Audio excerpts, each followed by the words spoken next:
श्रीकाल आदाब।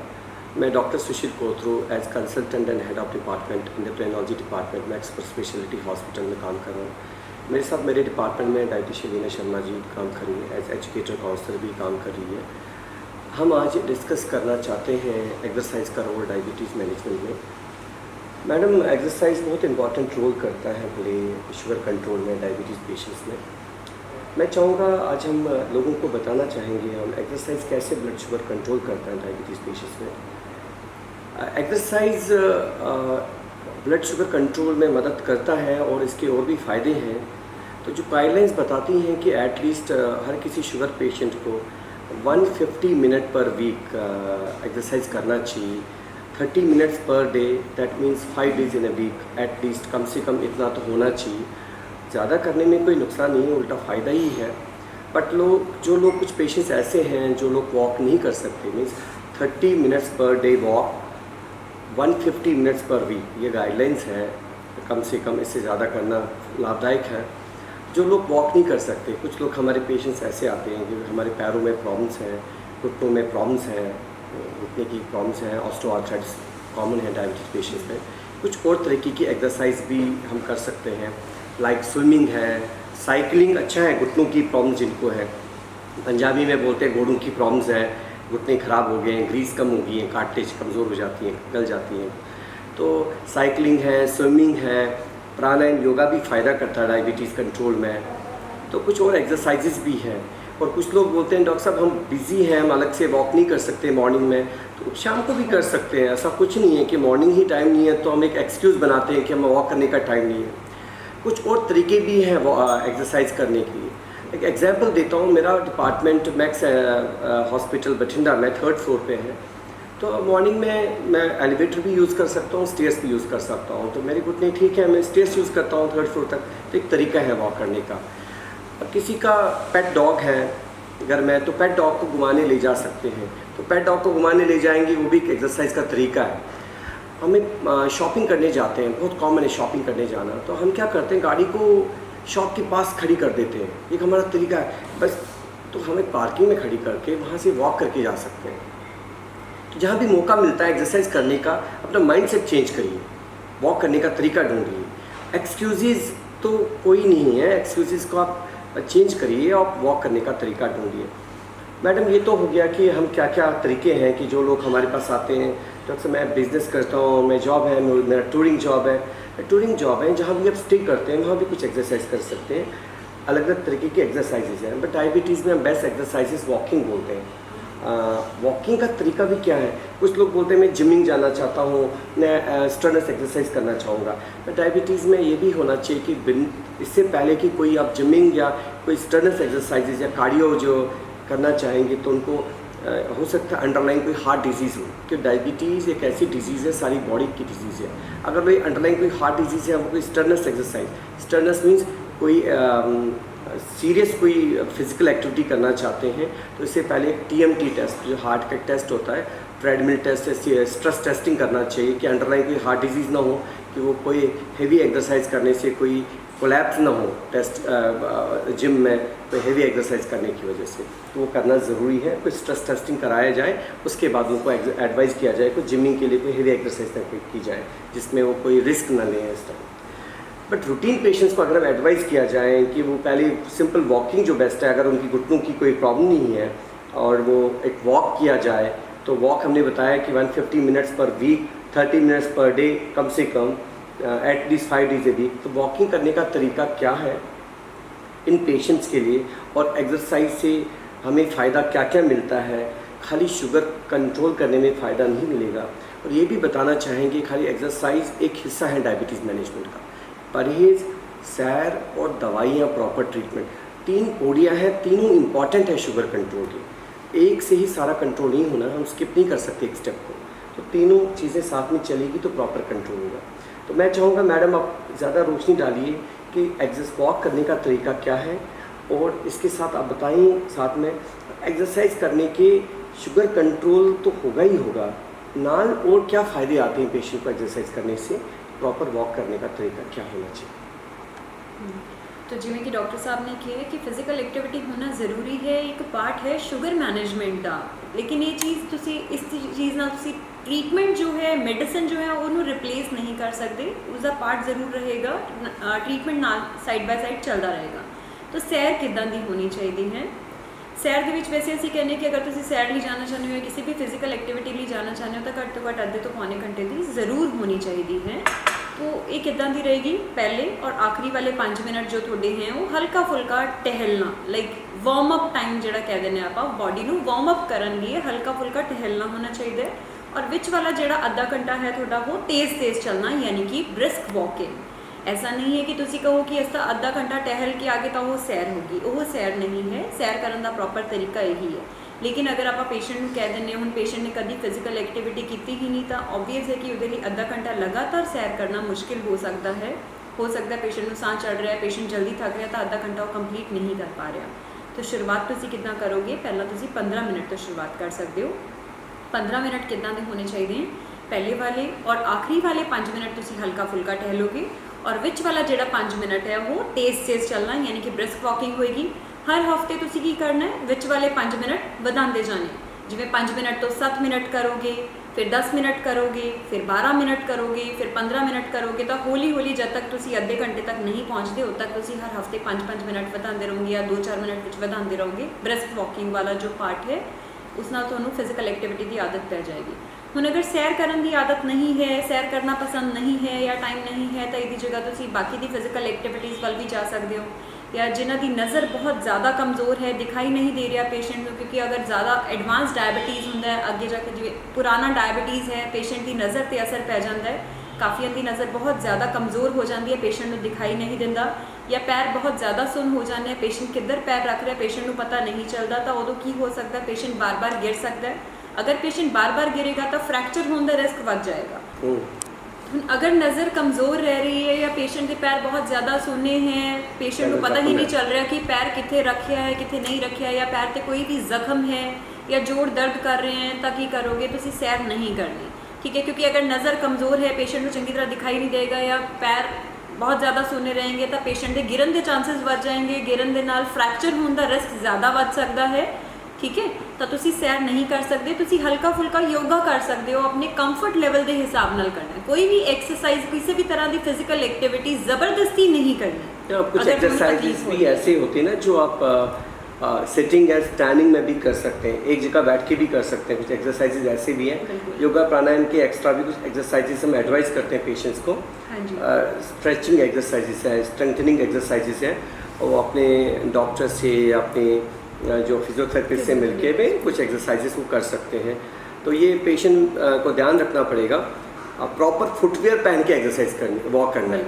तो हमने देखा है कुछ पेशेंट्स क्या जो सिंपल जो हवाई चप्पल है या प्रॉपर फुटवेयर ना पहन के, प्रॉपर सैंडल्स या प्रॉपर शूज़ ना पहन के वॉक करते हैं, तो पैरों में ज़ख्म होता है क्योंकि पैर सुन्न होते हैं, प्रॉपर पैरों की नसें कमज़ोर हैं, प्रॉपर पैरों का स्किन वीक होती है।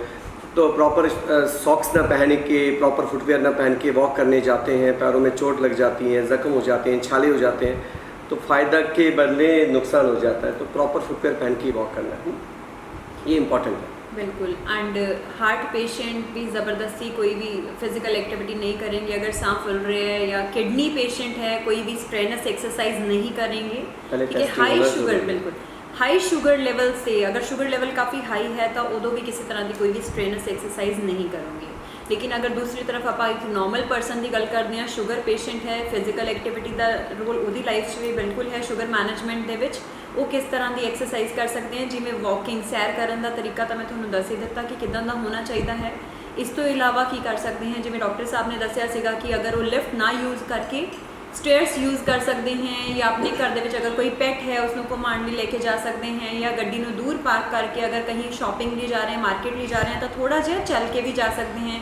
इस तो इलावा स्विमिंग पसंद है, अगर थोड़ा तो स्विमिंग लिए जा सकते हो। स्विमिंग हम बहुत बढ़िया एक्सरसाइज मानते हैं डायबिटिक पेशेंट्स के लिए, बट प्रॉब्लम यह है कि स्विमिंग पूल अवेलेबल होना इम्पॉसिबल है सब जगह, बहुत रेयर पेशेंट्स को इतनी फैसिलिटीज़ अवेलेबल होगी।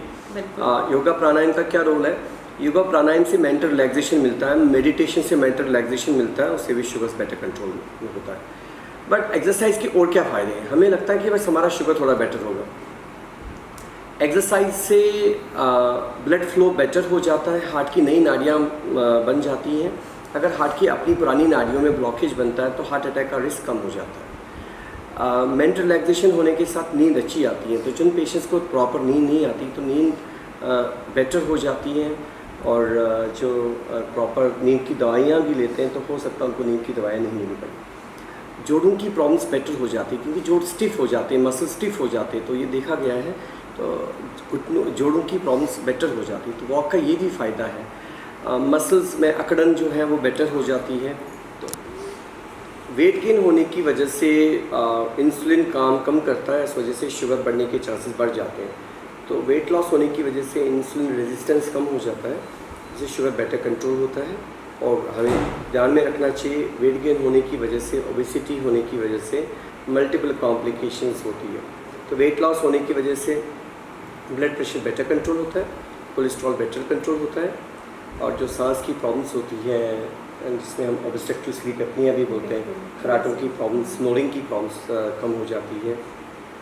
सेंस ऑफ वेलबींग, मन अच्छा हो जाता है एक्सरसाइज करने से, और वेट लॉस के बाद हमारी शेप भी बेटर हो जाती है। मल्टीपल बेनिफिट्स हैं एक्सरसाइज के। तो ये सोचना कि खाली शुगर बेटर हो जाएगा और कोई फ़ायदा नहीं होगा, तो मेडिसिन का डोज भी कम हो जाता है, क्योंकि एक्सरसाइज करने से इंसुलिन बेटर काम करेगा।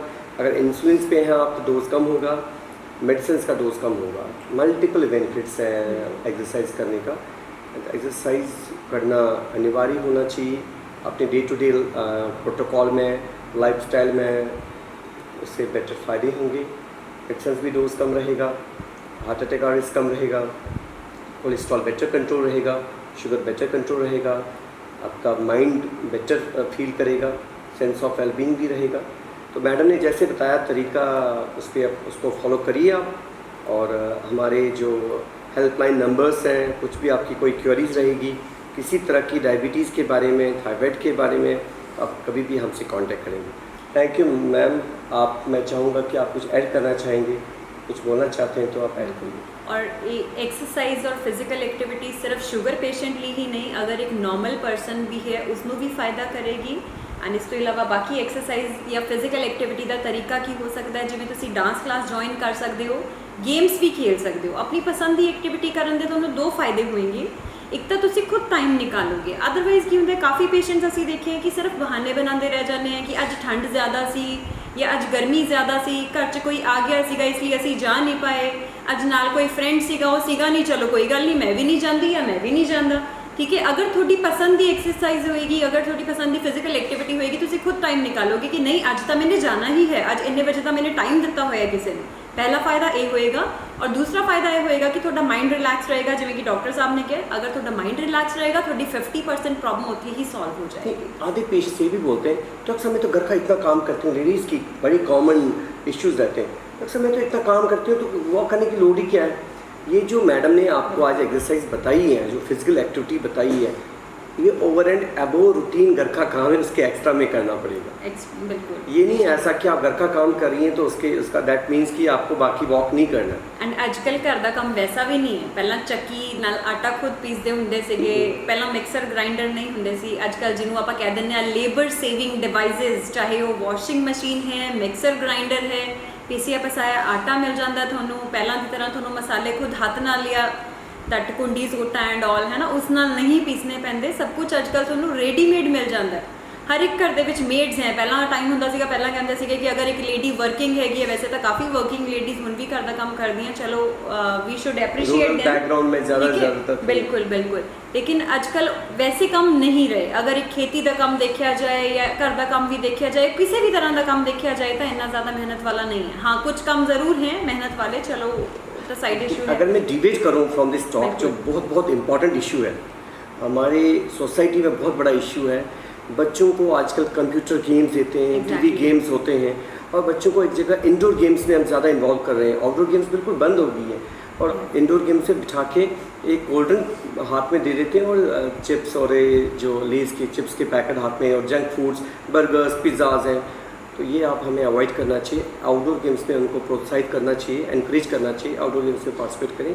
और इंडोर गेम्स और ये वीडियो गेम्स और टीवी गेम्स और ये सारे गेम्स और मोबाइल हाथ में देते हैं, स्मार्टफोन्स हैं, उसमें सब तरह के गेम्स होते हैं। Exactly. तो वो मुझे लगता है हम बच्चों को that is the better truth.